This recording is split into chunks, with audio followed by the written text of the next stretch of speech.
Hey, Michael here. Welcome to Acquisitions Anonymous, Internet's #1 podcast about buying, selling, and operating and investing in small businesses. Based on listener feedback, today we did a really fun deal that is much smaller than a lot of the deals we've been doing recently and might be perfect for somebody looking to do a deal and buy a business and run it as a side hustle.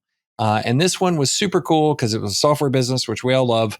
And then also had some really interesting dynamics in terms of who the customers were.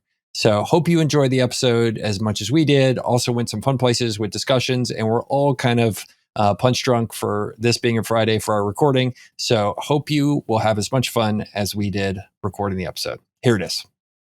This episode of Acquisitions Anonymous is sponsored by Acquisition Lab. Acquisition Lab and their team, they've been longtime supporters of the pod, and they provide a really great service for people who are looking to acquire a business. So it's created by Walker Diebel, who's become a friend, the author of Buy Then Build, How to Outsmart the Startup Game. So Acquisition Lab's an accelerator with a highly vetted, cohort-based educational and support community for people who are serious about buying a business. So a lot of our listeners like you tune in every week to our deal reviews. You want to get in on buying a business. You're on this podcast because you're trying to learn how to buy a business. But if you're not quite sure where to start, Acquisition Lab is a great place to start. So they exist to help people buy a business and to navigate all those complexities of the process, everything you hear us talking about on the show. They provide a proven framework, tools, and resources that support you all the way from search to close. They do it. There's a whole bunch of educational material and support. So if you're serious about buying a business, check out acquisitionlab.com, or you can actually email the program director, Chelsea Wood, directly. Her email is chelsea@buythenbuild.com. All right, Heather, since Bill wasn't here yesterday, I got to do what I did yesterday again today. Go, what up, nerds? We need to listen. We need to do this deal that I have. Anyway, it didn't work better yesterday, Heather. It didn't work very good today. Are we the nerds or are the listeners the nerds in this example? The listeners and us. I think it's all of us. Well, it was basically like my intro yesterday was, listen here, nerds, we need to do this deal that I found. It's that amazing. And Mills and Heather were like, what is going on here? We're like stunned. Yeah, we were like, what? We were told there'd be no aggression on this podcast. We're not nerds. We're cool. So cool. This is the coolest podcast on the internet, actually. It totally is. Okay, so I found a deal, and we've Bill, I think you and I are very attracted to bigger deals for obvious reasons because we like to do big stuff. That's just how we're wired. But we got some feedback like give us some small deals, like find something that like somebody could do as a side hustle. So I found one on MicroAcquire that I think is pretty interesting and has some interesting dynamics. So here, I'll pull it up and I will read it if that's okay, because I gave you guys no notice as to what it is. Please read it to us. So this is going to be true. If in case you ever doubted that this was a scripted show, it's not. It's cold off the cuff. So here we go. Or if it's scripted, it's just like the worst scripting ever. We'll do it live. Let's go. Man, but I watched those guys like the acquire.com, the acquire guys, David Senra, like the amount of work those guys have to put into prep is just out of control. But I think also you lose spontaneity, which is what's cool about this. So anyway, I'll be quiet now. Okay, so this is off of the site formerly known as MicroAcquire and now acquire.com. And so it is a small SaaS startup. So it's a B2B SaaS suite that includes Google Sheet extensions with a current focus on the K12 market.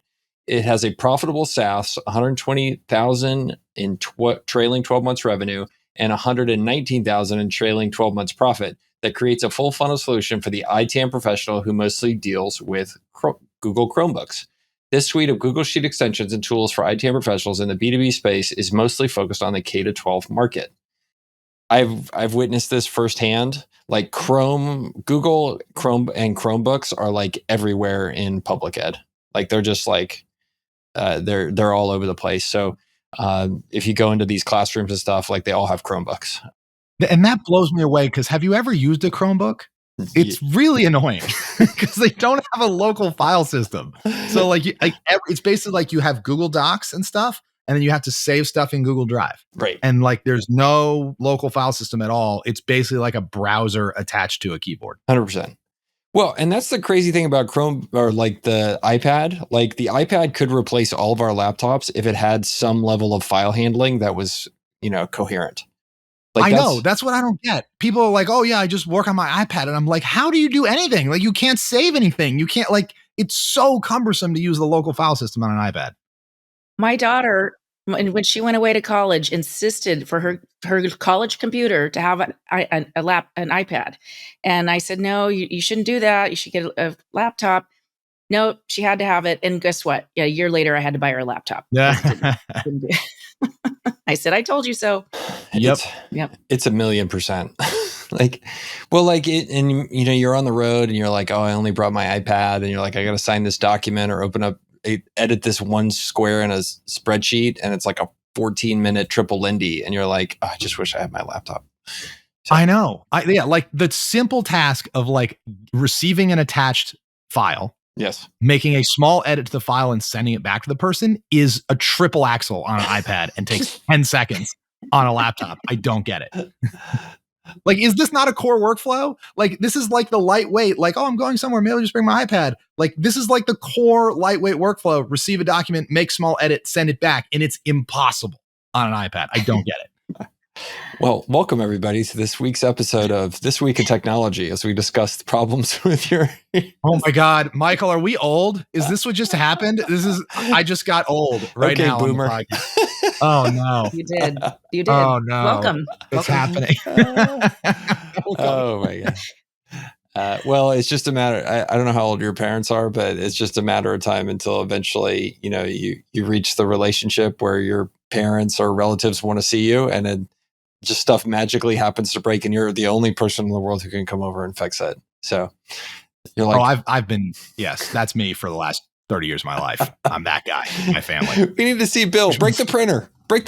We need to see Bill. Pretty much. Which means that if I'm getting old, my family's in real trouble because I'm the only one that can help them. So if I can't help them anymore.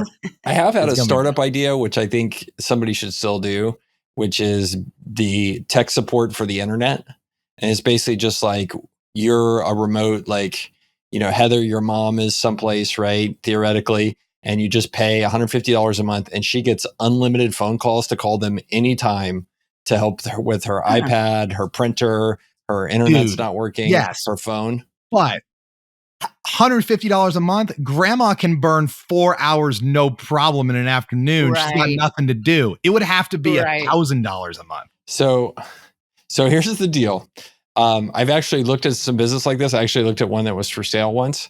The way they make it work is actually they put the call centers in like these random jurisdictions like the Ukraine. And that's probably or Eastern Europe or whatever, Hungary. Okay. And so that does two things. One is because the people aren't native North Americans, grandma is much less likely to just call up and chat with them. The second thing is it's like super cheap. So like the gross margins on these businesses, the consumption was like super low because people were paying for the service and they'd call like for 12 minutes once a month. It was like, it's a great business. It's a great business. I must be really old because I'm already at the stage where my kids are the people who help me figure stuff out. So, I mean, they're not kids anymore. They're in their 20s. But, when you got people in their 20s, they know stuff that I just don't get. And they figure it out and they fix stuff for me. Well, that's how you get to see them, right? You're the one that's breaking the printer to make the kids come over. I am. I'm already there. I'm at that stage. Okay, so back to the deal. So this company was founded in 2019. They make Google Sheet extensions for the K-12 market, especially for Chromebooks. They're open to all offers. Trailing 12 months revenue was $156,000. Trailing 12 months profit was $120,000. And they have a startup team size of 3 people. And here's a bit more about what it is. This is a suite of SaaS products that are currently sold independently. However, they all have strong customer synergy. There is a Google Sheets extensions, which has a core, premium, and a domain plan, which functions anywhere from $9 a month up to $1,650 a year. Then they have a thing that's called an ITAM software product. And I think I need to Google what ITAM is. I'll tell you, it's IT asset management. Okay. So this is the people like for the school who are making sure that the 4,000 Chromebooks, 2 of them do not walk out every day. Okay. Correct. Mm-hmm. And where are they and who are they issued to? And I got to remotely wipe one of them or all that stuff. Based on the number of assets and help desk agents, under 1,000 is $19.90 a month. 1 to 5,000 is $59.99. Man, this is really cheap. Help desk agents are $29.99 a month per agent. Man, this is one of those things where you see these businesses sometimes that price stuff like it's a consumer product, but are selling B2B, and it's like puts yourself in like no man's land of almost impossible to build a scalable business. Mm-hmm. Anyway, that was just well, we can talk separately about how impossible it is to sell into education. 100%. Like honestly, so hard. Although what I got to believe here is that this is to self-serve. I mean, there's no way they at these price points and also in education, like, and only 3 people on the team, like this is word of mouth on school IT administrators, right? This is just, which is really exciting actually, that it's just kind of organically worming its way into school IT. Which I think is the only way to sell to that kind of industry. Through the back door, not through the front door, because it'll take way too long and the approval process and whatnot. That's what I was thinking. They do say they have 200 customers, but I guess, is that users or is that schools? It's probably users. I bet it's schools, because then they're talking about like seats underneath each license. So Okay. I would bet it's like a lot more seats, but 200 like master accounts. So is that enough income for 200 schools? I don't know. I guess you're right. It's just priced so cheaply. Well, here they have That's. I mean, it looked like for their enterprise product for a domain for the Google Sheets extensions, it's $1,650 a year. That's their highest price they charge anybody for this stuff. But I just Googled this market. So like maybe you go to market cheap and then you hike the price later. Like this is probably pretty sticky. Potentially, but man, like I Google, so they list competitors here: Amplified IT, Snipe IT, 1-to-1 Plus, Asset Tiger, Asset Panda. So we know it's none of those. But like I Google that, and literally there are 15 different Me Too's doing the exact same thing in the first page of Google results. Like just total red ocean of this stuff. So I don't know. That has me worried. Maybe the switching costs are lower than we think. Possible, right? So basically, what this is built. They've built like an IT asset management tool that usually exists as a desktop app, right? You, the IT administrator, install it on all the laptops that you administer, and then you have like a master console, and you can lock them when And this also, by the way, happens in companies all the time, right? Like an employee gets fired, you want to lock the laptop, you want to remote wipe the laptop, whatever. Keep all this. It pushes updates the operating system and the software to the laptop. You keep track of whose laptop is being used. Oh, wow, this user hasn't logged in 4 weeks. Maybe something's going on, et cetera. So they basically taken that and rebuilt it as a Chrome extension so it can run on Chromebooks in the education environment. I think it's cool. Yeah, it is a cool product for sure. Yeah. So I guess first question is, do we have to worry that Google will eventually put this stuff into the Chromebooks? Because that's with stuff like this, where you could see it, being a feature extension, you have to worry about that kind of stuff happening. Microsoft's famous for doing that for years, right? Like they start with a third party partner. Let's say you were to create a spreadsheet, Lotus 123, and then later on Microsoft comes along and builds Microsoft Excel and crushes you through bundling. So I guess, do we have to worry about that with this one? Like, are all these guys going to get eaten up when Google decides to put this into the Chromebooks? Very possible. I think that's legitimate. In fact, that is so possible. I would want to understand the native capabilities already, because I know that, the reason Chromebooks are everywhere in education is because Google made a big push to get Chromebooks everywhere in education, right? So if you were Google and you create a new hardware product and you were pushing it in education, you would understand their need for an IT asset management solution. So, and there's Google Workspace, right? Which is Google's, IT product, right? So you can issue email addresses, and there is lightweight device management built into that. So I would want to deeply understand why this is, I assume, is a superset of the features that Google offers, right? Like this is whatever Google offers is probably bare bones, and this is like makes it way better. So I'd want to understand how it's different. And that's not always bad, because there's always going to be enthusiast products in the market, right? Like the core product is always not going to serve everybody's needs. Like Apple makes cases for their iPhones, but that doesn't mean that the iPhone case market is gone. So it could be the same thing here. You just got to understand it. 100%. So What were they asking for this business? it says open to offers. Oh, So two interesting things. So let me point out the first one. Here's the statement from the seller. I'm ready to hand this over to an operator who will renew the excitement in the project. And I'm putting an asterisk bold next to that word. They refer to it as a project. I've been growing this project for almost 4 years now, and I would like to change my focus to something much less time consuming in my life besides growing a B2B SaaS. Very interesting when somebody describes their business as a project. And so anyway, I just wanted to point that out in terms of how potentially this business has been handled and the mindset of the founder getting it off the ground, right? This looks like a more of a technology project and less of a business building exercise from what I can tell.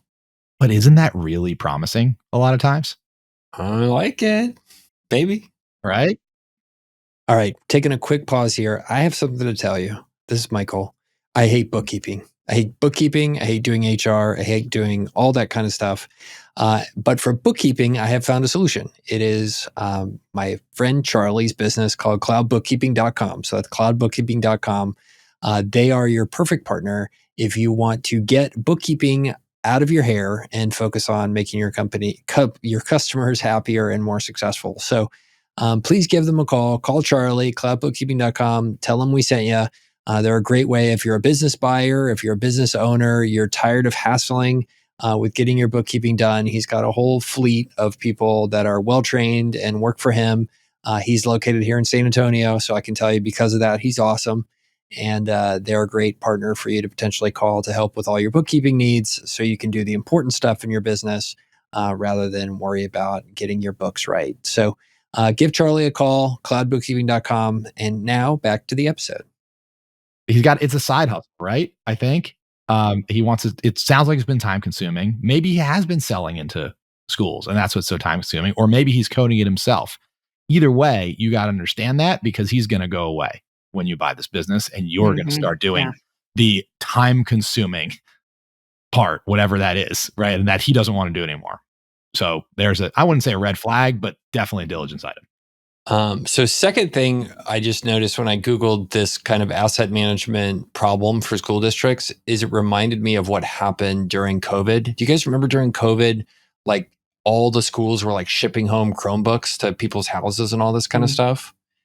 That happened here in our school district. Like suddenly, next thing I knew, like the school had sent home a Chromebook to a bunch of the kids, not us, because we were one of the fortunate ones to have our own computers, but had sent home Chromebooks to all these kids with MiFi devices so they could do school online. And it makes me also wonder how much of this is, going to be a post-COVID kind of hangover for this type of stuff, right? Like, because as far as I know, like the school districts that were really heavy in buying those stuff here locally to give everybody Chromebooks, like they're not doing it anymore. They have all the kids back in school. Yeah. So I think that's another thing to think about here is what is the multi-year set of revenue? Because we don't see it here in the teaser. Yeah. I mean, at the same time, though, I think you've got, even if they're in school, a lot of times the kids have Chromebooks in school. 100%. Like a lot of middle and high schools are issuing laptops to all their students now anyway, because all the lesson plans are online. It's all, everything's, even the textbooks are digital a lot of times now. Which makes me think that this kind of really small solution probably does get eaten up by something bigger. It makes it more vulnerable if all of education is really sort of going this way. This is a really tiny solution with a really probably very small customer set, maybe very specific. Maybe these aren't public schools. Maybe these are private schools that are using it, because it is so hard. The public schools probably have restrictions against just going online and managing your assets this way. You probably can't do that. But a little small private schools maybe are the customers here. That's my guess. Great point. Yeah, and in a big red ocean like this, that's been my experience of what you have to do to make a business like this work. You have to pick a niche that you're going to own, and then try to find features that will go straight at that niche, and that way you can own it. So like when we started our software business, Dura, like the very first acquisition we made was very similar administration software, but it turned out we bought this software was in a red ocean of software you would use to administer these tablets, so Samsung Android tablets. but it was really useful in the following scenario. Huge deployments, so like 30 to 50,000 plus devices in kiosks for a single purpose, often with cross-border stuff involved. And so like when that scenario came up, like we were the default, like perfect solution for it because everybody else didn't have the right combination of features for it. But if we tried to compete like in the general purpose area, like maybe these guys are doing, like we always struggled because the bigger guys were optimized for that and just had better like feature sets and more economies of scale and stuff like that. So anyway, that if I was to own this, I would really want to figure out, like, compared to Asset Tiger and Snipe IT and all this stuff, like what is the niche I'm going to own? And I can just go target that one thing, whether it's private schools, whether it's, schools on Air Force bases, whatever that is, like, how do I go win that? And, what I'm seeing here is not inspiring that they've found a niche where you can really have some defensibility. But anyway. So it sort of reminds me of, I have a story about Chromebooks in education. So this was during the pandemic, and there's this website called Municibid, which is for cities and counties and government entities, right? Not the federal government, but all local government entities, to liquidate assets that they don't need. Trucks, boats, weird pumps, technology equipment. I mean, it's fascinating. Municibid. My friend Greg owns it. This is not a paid plug for it, but it's just cool. I go on there once in a while and check it out. Like old fire trucks. I mean, just like cool shit. So I'm cruising Municibid one day during the pandemic, and on Municibid is a lot of like 4,000 Chromebooks, like a ton, like pallets of Chromebooks. And I'm sure you guys remember during the pandemic, you couldn't find a Chromebook anywhere because, as you said, all the schools were buying them and issuing them to all their kids. So like every Chromebook in the world was sold out. And here on Municibid is like 4,000 Chromebooks, like wrapped up in pallets, and they are new. And I went, holy crap, like this is a gold mine. So the thought is, right, like buy these and then list them on Amazon, right, and make a spread. The trouble was, like, in aggregate, it was like 500 grand. And this was at a time in the pandemic where I was going, I'm not sure if my own business is going to survive. This was in like June 2020. And I like, maybe I shouldn't lay out 500 grand on a side hustle. So I didn't do it, but I did talk to Greg about it. What I learned was that it was a government entity that shall not be named that bought these, spent far more than $500,000 and discovered that it was not compatible with their application. Like their application could only run in Microsoft Internet Explorer or something. And they wanted to keep it on the hush hush because they were embarrassed that they had spent all this taxpayer dollars and then like had to flip it on a liquidation site. Like they lost, like somebody made a boo-boo and like lost $1 million at a time when like these Chromebooks were a super hot commodity. And so someone did win the bid on Municibid and probably made hundreds of thousands of dollars flipping these things at a time when they were really red hot. That's incredible. So can I share a similar story I saw happen? At the beginning of the pandemic, like I saw that people were very early on, like trying to like buy and sell large quantities of N95 masks, like the masks. So like some of these guys did really very well because they went and saw that there was like a stockpile of 50,000 of them in Brazil and went and bought them, took them, sold them at a profit. Some of those people were, of course, scumbags and like tried to like sell them for way too much money. But it just ties back to this, like, so much of opportunity gets created when you have a prepared mind and you're just like ready to pounce on something like that. By the way, I did that the other day. I got texted that a very large bicycle was for sale. And like, I don't really need a bicycle, but like I knew it was 80% off and it was a good deal. So I just went over and bought it. But it was just like, I just had been in the game for a while that I knew like, okay, I can pounce on this. And so, I think that's this idea of, if you want to find opportunities, you got to be like exploring them all the time. You got to be staying in kind of the game and watching the stream of information, such that when like that really fat fish comes along, like the story you just told, Bill, or like the masks or my bicycle story, like they're all kind of the same theme, like prepared mind meets opportunity, and then you just got to pounce on it. I have a tangential one. I'm sorry. Oh, no, go ahead, Michael. I have one that's kind of crosses over both of your stories. I had a client who, during COVID, they provided office supplies to the federal government, and they were trying to get some N95 masks to add to their website, and they lost $1 million trying to do that at that time, and they got ripped off basically. Trying to secure They this. So thought they bought masks, and then they just wired money, and then the they masks put never the showed up. money out and didn't get the masks. Oh. Yep. And it was $1 million. And so during that time, there was a lot of scams too. And that's the thing, you look for the opportunities, but you got to be really careful because even smart people can get scammed. Oof. Yeah. Yeah, And also, definitely. that was the thing on the mask too. I can tell my hand sanitizer story at the peak of COVID another day. But like, it was pretty obvious. Like, there's this massive gold rush. Like, people would call me for advice on like starting a PPE company. And I'm like, you realize like this is a bubble, right? Like, the demand for this is going to go away. A bunch of people are going to get caught holding bags, like holding tons of masks, and suddenly nobody wants them. Good. Like, there, just know that there's a huge embedded risk. Like, this is going to effectively zero at some point. Yeah, totally. Scary. I don't think this SaaS business is that, to be clear, but Well, it definitely, it's you see this pattern of stuff where you get involved in it, and you can clearly see that the cycle is going to go back the other way, and you just want to figure out where you are on the cycle. But okay, so I have a question for you guys. So there is this profile of person who listens to the podcast and who is out there on Twitter, and they are like, hey, they want to get their toe wet with maybe like a smaller business, keep their day job, open it up, and use that as a way to generate potentially side hustle income and also to get exposed to the lifestyle of doing entrepreneurship. Is this a good candidate for them? Like, should they do this business or not, and why? okay. So I have a few thoughts. In some ways, yes, the size is right. So it's not like super huge. I don't think you're going to have to lay out a ton of money to buy this business. I like it because the size is right. SaaS is not bad, right? Because you're not moving a bunch of atoms around the world. You don't have a warehouse, and the value chain is a little simpler.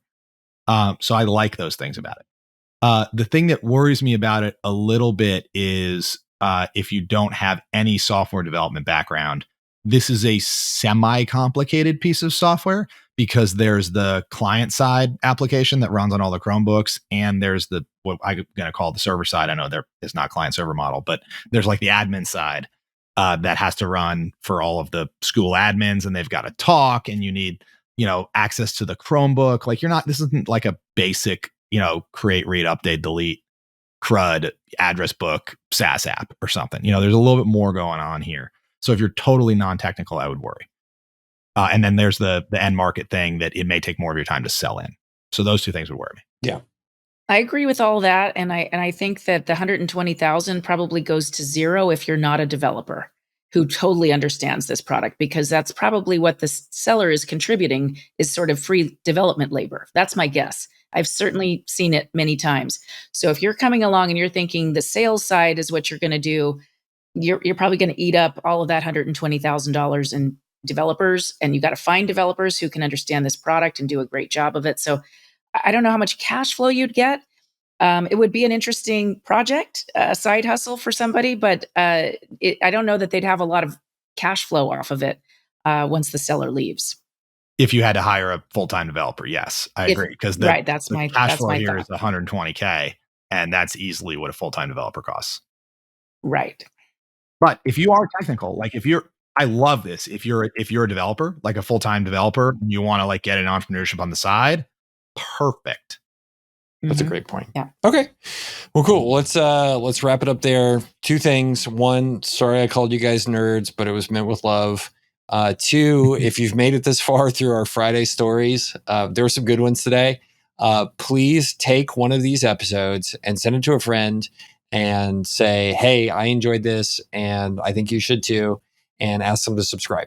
And our downloads are going up. Bill, you weren't here. I told everybody in the last recording session, we're pushing up towards, our never-ending march to a million download a year run rate. Like, pretty awesome. We're getting there. But where we could use everybody's help on the listener side. The content is free. our ask is just tell your friends about it, so more people will be listeners, and we'll keep producing it as long as you guys keep listening. So Love awesome. it. I will Thanks, click everybody. stop there, Listen. and we'll see you in about 3 minutes when we start recording again.